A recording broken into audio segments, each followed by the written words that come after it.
They vanished. The galaxy moved on. But Earth didn't die. It watched. It recorded. It remembered. And when the powers that erased our history tried to silence us again, we answered. Not with weapons. With memory that could not be deleted.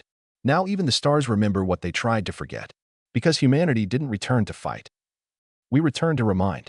Stay with us. And don't forget to subscribe before the memory fades.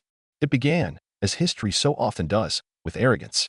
The Verne Dominion, ancient, vast, calcified by centuries of unchallenged supremacy, discovered a signal. Faint. Raw. Echoing out from a backwater system on the edge of the Persian Fringe. A region long thought uninhabited, useful only for mining and forgotten outposts. But the signal was unmistakably artificial. And worse, it was human. The Verne had heard of humans, of course. A minor species. Non-compliant. Briefly active in galactic forums a few centuries ago, before vanishing entirely into what most assumed was civil collapse or war-induced extinction. The Dominion had never bothered to follow up. They'd logged the system. They tagged Earth as category, contained risk. They assumed it would burn itself out in due time, like so many before it. But this signal, it wasn't a distress call. It wasn't a trade inquiry. It was a challenge. Translated into Dominion Standard, it read, "We're still here. We never stopped watching." It wasn't signed. It didn't need to be. The Verne, offended by the tone, dispatched a cruiser. One cruiser. A mid-tier diplomatic vessel with light armaments and heavy transmission capabilities. Not because they feared violence, but because they wanted to respond. Officially. Firmly. Coldly. The ship never returned. What the Verne did next revealed more than their species intended. They didn't launch a diplomatic mission. They didn't offer terms. They sent a fleet. 32 warships. One dreadnought. Escorted by observation corvettes, signal broadcasters, and enforcement auxiliaries. Their goal wasn't negotiation. It was compliance. They expected ruins. Or silence. Or perhaps a few million ragged primitives armed with kinetic relics and nationalist chants. What they found rewrote their understanding of humanity forever. The Verne fleet entered Sol System at 0900 Galactic Standard, their formation perfect, engines synchronized, weapons cold but primed. They passed Neptune, then Uranus, then Saturn. The humans did not greet them. They did not fire. They did not run. They waited. And then, at the edge of Earth's orbital influence, the Verne detected a structure. Not a station. Not a city. A ring. 50,000 kilometers wide. Built not around Earth, but beyond it. Orbiting the Lagrange points, vast and black and alive with pulse. "What is it?" one admiral asked. No one answered. Because it began to speak. Not through comms. Through their ships. Every Verne vessel received a simultaneous signal override. Lights flickered. Engines hummed. AI assistants went offline. Then, a voice. Female. Human. Ancient. "You ignored us when we asked. You observed us when we bled. Now you return to remind us who you think we are. But we didn't build this ring for you. We built it so we would never forget." Panic flickered at the edges of the Verne formation. Aboard the Dreadnought subjugant, Admiral Troskel barked orders. Cut the override. Jam the feed. Prepare a show of force. But nothing responded. The ships remained intact. But unresponsive. They were not under attack. They were under inspection. The voice spoke again. "You believed we died. We did not. You believed we collapsed. We consolidated. You believed we forgot. We remembered everything." A second later, every Verne ship's internal database lit up with data. Images. Logs. Records of Verne crimes from over 1,000 years prior, acts erased, sanitized, classified. Humanity had them all. Not just Verne atrocities, either. Every betrayal. Every massacre. Every erased colony. The ring had it all. Not as vengeance. As proof. One Verne captain attempted to fire. His ship exploded before the command completed. No weapon strike. No external heat spike. Just deletion. The rest of the fleet did not try again. The voice returned. "Calmer now. We are not your enemy. But we are no longer your prey." Then came the coordinates. Not of Earth. Of other worlds. Other rings. The Dominion reeled. 32 ships vanished into the black, never firing a shot. One confirmed casualty. No war. No battle. Just a transmission and a refusal to kneel. The council convened an emergency session. And as the members of the Verne elite screamed for retaliation, one ambassador from the Valerie Union leaned in and whispered. "They didn't just survive. They grew." Another ambassador replied, his voice tight with disbelief. "They built an empire in silence." What followed next reshaped galactic history. Because Earth did not expand. It unveiled. Across over 40 systems once assumed barren, Terran colonies reactivated. Not with military might, but with information. Each world lit up not with weapons, but with truth. They transmitted everything. cultural archives, testimonies, declassified reports. Even the last words of Earth's own fallen heroes recorded and broadcast in 17 languages. It was overwhelming, crushing. The galaxy, accustomed to control, protocol, image, was unprepared for raw, unedited honesty. And that was only the beginning. The humans called it the reclamation, though no one in the Dominion could agree what, exactly, was being reclaimed. Territory? Power? No. It was presence. Across the Pershan Reach, dormant systems once flagged as dead zones by the Accord began to flicker back into life. Planets long marked as unrecoverable due to radiation or tectonic instability now bore the unmistakable signs of Terran infrastructure. Only this time, it wasn't primitive. This wasn't the humanity of outdated rail guns and chemical thrusters. This was the next iteration. Terran stations shaped from magnetically suspended alloys. Cities grown into asteroid belts via gravitational weaving. AI-administered habitats that breathed, adapted, and spoke in soft tones of old Earth languages. And they didn't broadcast threats. They broadcast invitation. Each revived world sent out a message into the void, simple and direct. We are awake. We are open. But we are not blind. The Accord panicked. Not militarily. Culturally. Because for centuries, they had sold humanity's disappearance as proof of inevitability, that the loudest, the messiest, the most chaotic species would always burn out. But humanity hadn't burned out. They had withdrawn. They had observed. And worst of all, they had learned. In the great archives of the Accord capital on Jean Garel, an analyst named Diva Mwar unearthed a Terran file sent from one of the newly reactivated human colonies. Perimeter node 17, Callisto trace. The file wasn't encrypted. It was an audio message, timestamped as originating 173 years ago. If this is heard, know that we did not go extinct. We stepped aside. We chose silence not as surrender, but as strategy. We watched you forget. And we learned to remember. The message looped. No aggression. Just clarity. Diva sent it to her superiors. They buried it. Within a cycle, it leaked. As all truths eventually do. The Valerie Union, long considered moderate and observant, was the first to officially recognize the Terran return. They opened diplomatic channels, offering cultural exchange. Terran archivists responded, not with emissaries, but with data. They sent curated histories. First-hand perspectives from pre-collapse Earth. Holographic restorations of extinct languages. Digital recreations of extinct cities, New York, Nairobi, Tokyo, Lagos, all rendered in staggering clarity and projected into Valerie domes like they had never vanished. The Valerie Chancellor stood beneath the flickering image of a reconstructed Paris and simply wept. These people, she said, did not just survive. They preserved what we have never dared to face. But not everyone welcomed Earth's return. The Verne Dominion issued a formal demand to block Terran signals from Accord space. They called the broadcasts psychological infiltration. They claimed the Terran Truth Initiative was an attempt to destabilize order and ignite insurrection. They weren't wrong. Within one cycle of Earth's return, uprisings broke out on 7 Dominion-held colony worlds. Not because Earth encouraged them, but because their broadcasts exposed everything the Dominion had hidden. Entire generations learned the truth their leaders had buried. And once truth takes root, suppression only feeds it. The Dominion sent ships. Earth sent a name. A woman named Leona Ares. She was not a soldier. Not anymore. She had once captained the ESS Deliberation, last Terran ship to stand against the Accord's purge fleets in the first collapse. Her face was scarred. Her voice was rough. Her presence was absolute. When she appeared on the Dominion's diplomatic stream, she did not apologize. She simply said, "We remember what you buried." Then she transmitted coordinates. Not of bases. Not of battlegrounds. But of mass graves. Locations wiped from Dominion records. Terran scouts had found them, preserved them, logged them. And now the Dominion's own people saw what had been hidden. The graves weren't only Terran. They were mixed. Zayari. God. Even Verne. People forgotten, vaporized, deleted from memory by those who claimed to rule with wisdom. And Earth had remembered them all. The Dominion scrambled. They sent fleets to investigate. The public messaging said Earth was falsifying records. But when the ships arrived, the graves were there. And they were real. One Dominion captain refused to cover it up. He broadcast live from orbit above one of the grave sites. The signal went viral. Across 4 sectors, people demanded access to Terran records. They demanded truth. And Earth gave it. Freely. No charge. No restriction.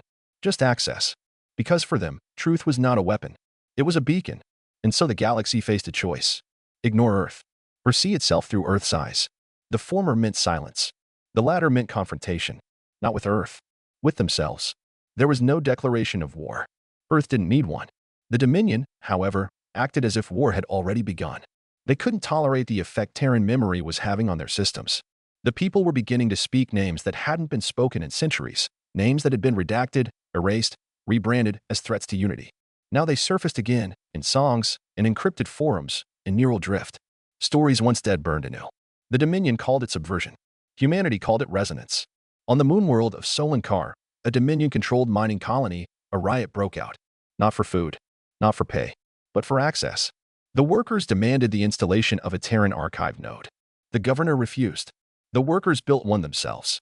A tiny transmitter, barely strong enough to reach orbit. But it worked. Within 23 hours, an obelisk-class projection shimmered into the central square. It displayed not rebellion, not vengeance, but a memory. A boy, perhaps 7, huddled beneath the wreckage of a burned-out colony transport. He was singing. The transmission was time-stamped, Sol year 2365. The coordinates matched a colony long listed as destroyed by solar flare. There had been no flare. There had been a purge. By the Dominion. Solankar revolted 2 days later. Not with weapons, but with truth. They stopped reporting. They stopped obeying. They declared themselves a Terran-aligned archive haven. The Dominion lost them without a single shot fired. The Vern called an emergency summit. This time, Earth was invited. But they didn't arrive in person. They sent a holographic envoy. No face. Just the projection of a Terran child's drawing stars, a home, a fleet of ships, and a quote scribbled in uneven script.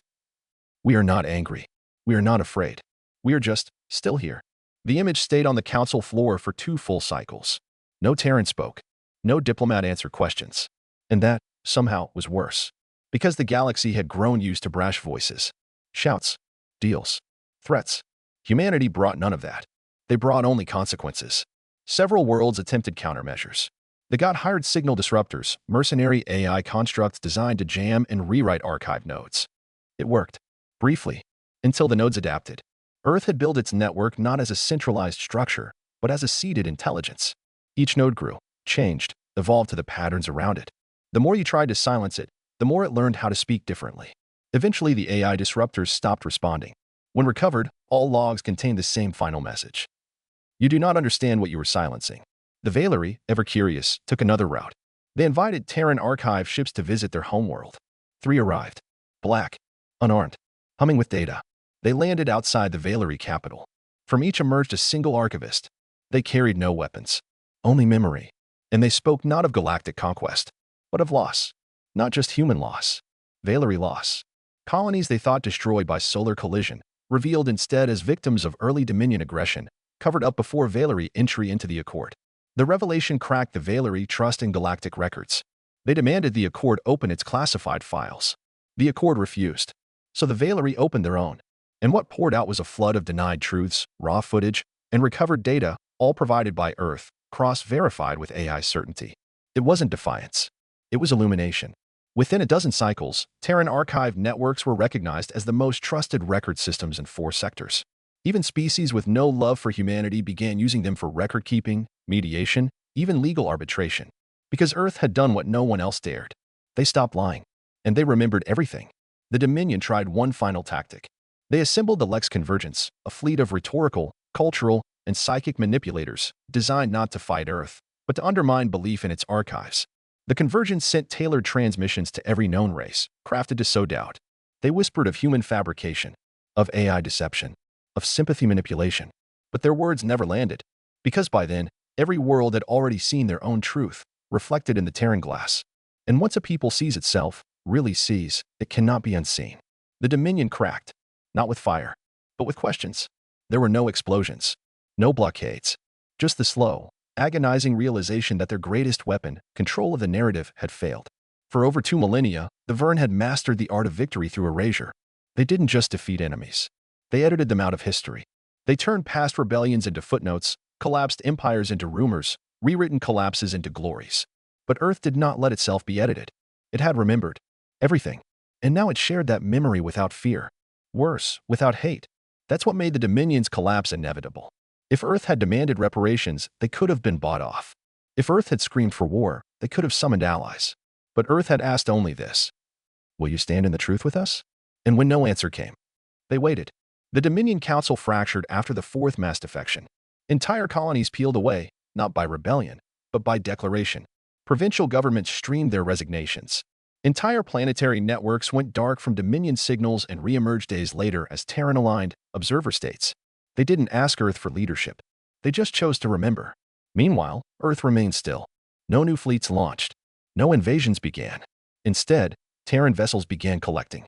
They salvaged old ruins, ancient satellites, corpses from ancient orbital sites. Not for tech, not for power, but for story. Every artifact was logged, cleaned, and preserved, then returned. One Zayari historian said, "They're not reclaiming lost territory. They're recovering meaning." In a broadcast watched across 10,000 systems, a Terran archivist named Elias Rowe stood at the base of a shattered monument on Yuldan's Rest. He held a small, rusted plaque in both hands. The inscription read, "Here fell the last defenders of peace." Except that wasn't true. Earth had the records. That monument had been placed by Dominion forces after the execution of surrendering civilians. Elias Rowe didn't destroy the plaque. He added to it. He planted a second tablet beside it. They were not defenders. They were witnesses. They did not fall. They were buried by silence. He stepped back and left. That single act was broadcast by independent ships, replayed across the archive network. Within hours, memorials on over 300 worlds were reopened and rewritten. The Verne Dominion declared Earth a Class 1 strategic contagion, but their fleets no longer answered. Their commanders hesitated, because half their crews had Terran nodes now. Half their officers had families on worlds now aligned to Earth. Because once the truth begins spreading, it rewires everything. The Accord tried to adapt. They issued Truth Accords, claiming to open old war records, but most of the documents were redacted or partial. Earth simply replied with, "Incomplete memory is worse than none." And the people agreed. So when Earth opened the archive gate, everything changed. It was not a weapon. It was not a ship. It was a platform, 2 kilometers wide, parked in deep space. A library you could dock with, board, walk through. Every corridor lit by story. Every room a slice of a time long buried. You didn't just see history there. You felt it. With every step, you walked through echoes. Some were beautiful, others horrifying. All of them real. And they never closed. Every government sent observers. They returned changed. Because Earth didn't show the past to punish. It showed it to reconnect. And no one had ever seen a power do that before. Earth began receiving offers, not for war, but for custody. Thousands of small worlds, independent and forgotten, asked to have their histories restored. They sent fragments, data shards, broken archives, hoping Earth could repair what had been lost. And Earth did. Quietly. Faithfully. They never claimed ownership. They just returned the memory, stamped only with the Terran Archives symbol. A flame inside a circle, and beneath it. Truth, once found, cannot be unlit. It was inevitable that someone would try to stop it. The GOT Coalition, once subservient to the Verne Dominion but now fractured and desperate, sought to restore balance the only way they knew, with force. They formed an alliance of fearful powers, broken states, old warlords, information cartels. They called themselves the Order of the Blank Sigil, and their aim was simple. Erase the archive. Silence Earth. Restore control. They attacked archive nodes first, small ones. Edge stations. Outposts. But even those were not undefended. Not with guns. With memory. Each node broadcast its final moments. Not screaming. Not burning. Speaking. To everyone. On every channel. A GOT cruiser commander named Eshtil John, leading the 3rd Assault Wave, listened to the full logs from a burning archive station over Orleans. 5. It wasn't battle reports. It wasn't threats. It was stories. One from a Valerie child, describing her first moment hearing Terran music. One from a GOT poet, lost in the Purge, his verses recovered from a prison vault. One from a Dominion officer, John's own cousin, who had defected to the archive, pleading not for survival, but for truth. John stood down. So did his fleet. They never attacked again. The Order of the Blank Sigil collapsed within 3 cycles. They didn't fall to battle. They fell to doubt. Meanwhile, something extraordinary happened. The archive stopped expanding. Not from pressure. From choice.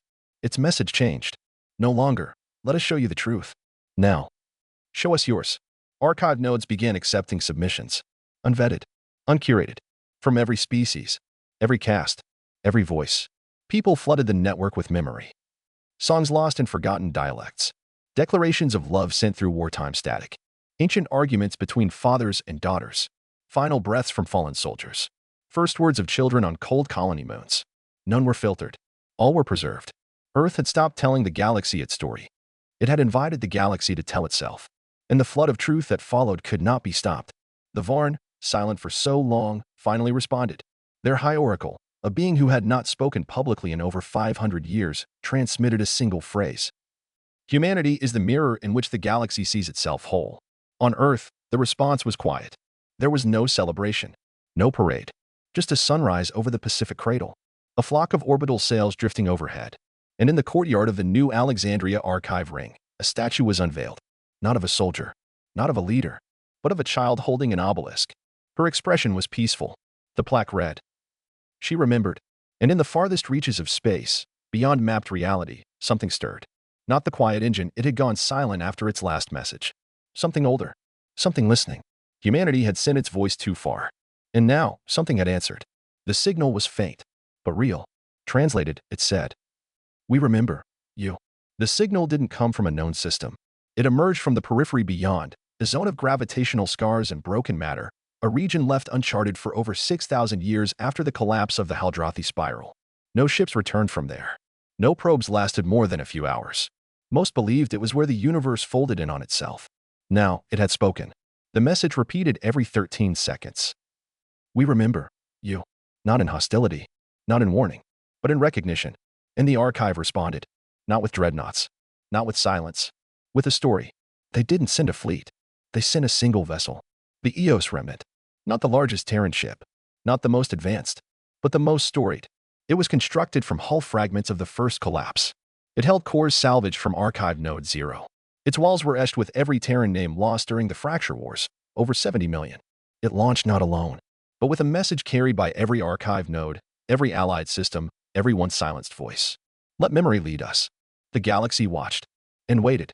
As the Eos remnant crossed into the periphery beyond, it transmitted one continuous stream, a composite human memory, a woven thread of song, laughter, pain, failure, triumph, and silence. Not a shield, not a weapon, a gift. And something out there answered in kind. When the Eos returned, it was different. No time had passed aboard, but 10 standard days had gone by in known space. Its archive core had grown. In size, in scope, in language. There were words encoded inside it that no Terran system could recognize, only feel.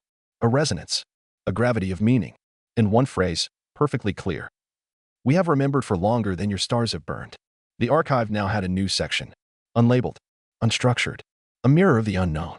But it was open. To all. Because humanity had done what no species before it dared. It had not sought to conquer the stars. It had shared itself with them. Not as savior, not as ruler, but as witness, as keeper, as reminder. In the final act of consolidation, Earth decommissioned its military fleets. Every dreadnought converted into archive vessels. Every battleship rewired for preservation. They called it the Ashes to Embassy Protocol. Because even weapons, once purposed for silence, could carry memory instead. The last warship, USS Vindicator, was turned into a museum ship, orbiting above the Mars archive ring.